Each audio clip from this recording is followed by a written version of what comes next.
আসসালামু আলাইকুম, শুভেচ্ছা, স্বাগতম। সম্মানিত দর্শক, একটা সংবাদ হলো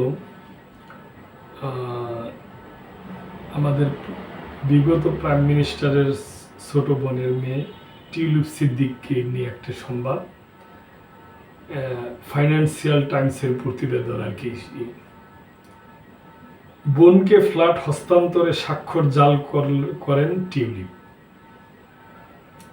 যুক্তরাজ্যের ক্ষমতাসীন লেবার পার্টির সাবেক মন্ত্রী টিউলিপ সিদ্দিক বাংলাদেশে তার বোন আজমিনা সিদ্দিকের নামে সম্পত্তি হস্তান্তরে জাল নোটারি নথি ব্যবহার করছেন বলে অভিযোগ করেছে দুর্নীতি দমন কমিশন দুদক। বাংলাদেশ সরকারের মালিকানাধীন জমির অবৈধ বরাদ্দের বিষয়ে চলমান তদন্তে এই বিষয়টি উঠে এসেছে।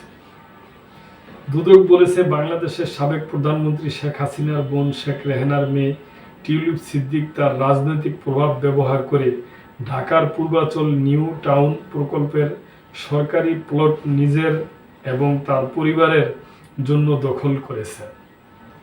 রাষ্ট্রীয় মালিকানাধীন জমির অবৈধ বরাদ্দের সুবিধা নিয়েছেন। বৃহস্পতিবার দুদকের প্রকাশিত একটি অভিযোগপত্রে কমিশন আরও অভিযোগ করেছে, টিউলিপ তার বোনের নামে একটি ফ্ল্যাট হস্তান্তরের জন্য একটি জাল নোটারি ব্যবহার করেছিলেন। এখন টিউলিপের বিরুদ্ধে আদালতে অভিযোগ জমা দেবে দুদক। মামলাটি বিচারের আওতায় আনার আগে আদালতকে অনুমোদন করতে হবে। ফাইন্যান্সিয়াল টাইমসে প্রকাশিত প্রথম প্রতিবেদনে রাজনৈতিক চাপের মুখে পড়ে টিউলিপ সিদ্দিক জানুয়ারিতে যুক্তরাজ্যের মন্ত্রীর পদ থেকে পদত্যাগ করেন, যেখানে বলা হয়েছিল তিনি তার খালা শেখ হাসিনার নেতৃত্বাধীন দল আওয়ামী লীগের সাথে সম্পর্কিত সম্পত্তি থেকে লাভবান হয়েছে। দর্শক, এটা ছোট একটা সংবাদ আপনাদের সাথে শেয়ার করলাম আর কি।